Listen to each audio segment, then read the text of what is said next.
How are you doing today, Kaira? Hi there.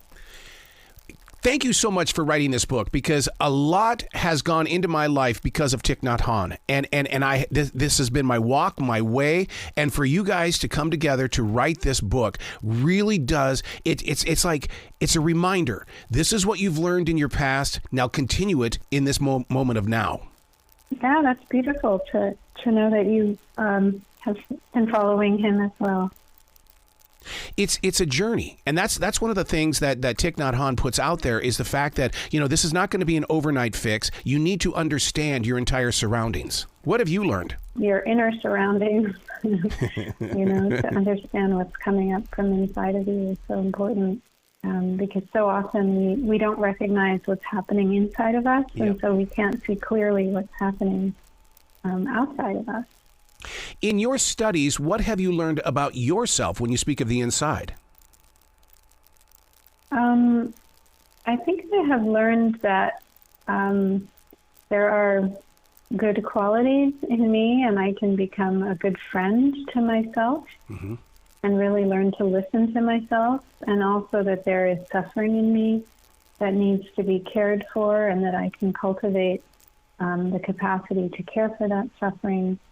I can find people to be with that are healthy people, where we can have authentic relationships of deep mutual respect and appreciation. That's one of my big joys from writing this book, Healing Our Way Home, Black Buddhist Teachings on Ancestors' Joy and Liberation, is the way in which we really nourish the good in each other. So that's something I've learned, that I can find people that can nourish the good in me, and I can nourish the good in them. And I've learned that if I can see myself as one with the thing, with life around me, with the people, the animals, the living beings around me, then I don't have to suffer, because I can see that I am completely interconnected, and that I need to protect the life around me if I want to protect myself, and that if I deeply see that I am one with life, you know, whether it's other people or a river or a cloud, then I don't need to feel so lonely, and that gives me a lot of confidence that I can be at home wherever I am. Thich Nhat Han, said that he could condense all of his many decades, 60, 70 years of teachings with one phrase: I have arrived, I am home. Yes. And so I'm learning that I can always arrive in every moment, and I can come home in every moment. Yeah, yeah.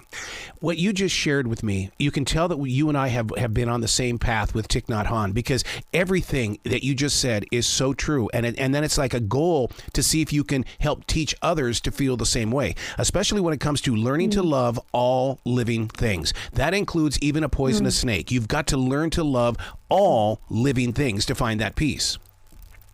Mm-hmm. Mm-hmm. Yeah, because they are us and we are them. Yes. Yes. Yeah.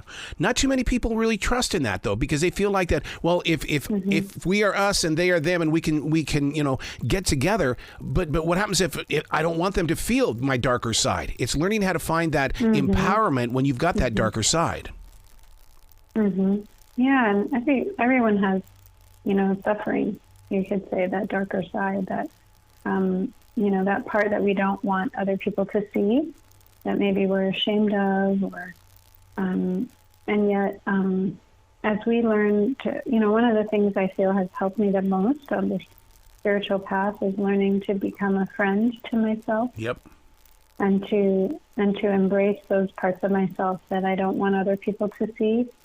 And I'm still on that path. It's not come to an end, but it's probably a lifelong path. But the more that I can befriend myself, the more I'm not afraid of those places that are painful. And then as I learn to be with those places in me, I have more spaciousness for those places in other people. And when we're around someone who is a deep friend to themselves, we feel very safe. We Yes. feel we can be ourselves. Yes. So even though what you said is so true, that we might not want to see our interconnection with others because we have these parts of ourselves that we find very difficult, we can learn to accept and love those places, and we can help other people also to accept and love those places in them. And then there's nothing to be afraid of. It's like all the bombs or the grenades have been disarmed in us. All the landmines have been removed, right? These places that cause us to really get triggered or get lost, we can, bit by bit, as we turn towards them, as we look at them clearly with compassion and kindness, they lose their power to cause harm to us or to others. Yeah. But we have to actually be with them in order to, like, you can't clear a landmine, a field of landmines by, avoiding it. You have to go into the field and take each one out. But we do that. We do that with our practice. Yeah. We see clearly, okay, I do have this, this discrimination or this judgment or this closed-mindedness, and I see it. That's a big part of the practice, is to see it. That's what we talk about in our book also, is seeing the difficulties in us and working with them very honestly, very compassionately, not avoiding them. Where learning how to see it, where I learned how to see it was while studying Thich Nhat Han. He's invited to the United States to go to a Vietnam protest, and he sees all these people shouting and carrying banners, and he goes, I'm here to represent peace. So he walks with peace, and that was so life-changing for me, because it's like, wait a second, you can protest with peace by being peaceful and having mindfulness. Yeah, that's right. That's true peace. And if you don't have it inside of you, then even when you achieve your gains, the things that your goals, you might not be able to experience it. Yeah. Right? Because if it's not inside of you now, in every breath and every step, then even when you accomplish what you're fighting for, you may not have peace. Many times what we are fighting, if we're not very careful of how we are living, how we are seeing things, we become that very thing we're fighting. Yeah. And so it's so important that we embody peace every step of the way. That statement of A.J. Muste, there is no way to peace. Peace is the way. Yeah. And we have to embody and be peace. Wow. And Ty exemplified that so beautifully. And Marisela Gomez, Valerie Brown, my two co-authors, they have beautiful stories in the book of this also. And, Marisela has been a longtime activist, and she talks about how to, fight without hating. Valerie Brown talks about that as well, the sense of showing up, protesting, calling out what is wrong, but with love in our hearts rather than hatred or enmity. Wow. This is the first time that I've ever heard of authors preparing a music playlist to go with this. What went into that? I mean, I think that is so beautiful, because people, especially when it comes to meditation, nobody knows what kind of music to listen to, and it's one of those things where you can't just walk up to somebody and say, "How do you do it?" What you're doing is you're showing us how to do it. You're inviting us to participate. Yeah. Well, the whole book is really a kind of I like to call it, we're sitting around the kitchen table together telling our stories, very intimate, and the music is the same. It's like we're just letting people into like where we turn for inspiration, for uplifting, for joy, for feeling held in our sorrow.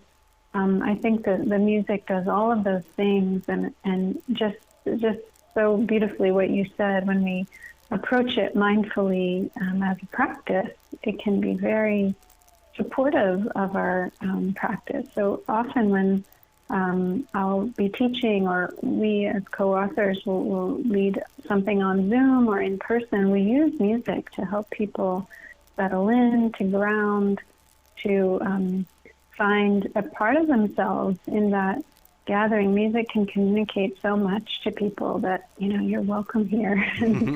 and your experience, your life stories, they have a place here. And so we use it with for many reasons, many intentions, but really to nourish what is good in us. Wow. You've got to come back to this show anytime in the future. The door is always going to be open for you. Thank you. I would love that. Thank you for this, for this continuation and reminder of the great spirit and walking man, Thich Nhat Han. Thank you. Thank you for your honoring of him and for practicing his teachings. That's so needed in this world. Much appreciation. You be brilliant today. You take care.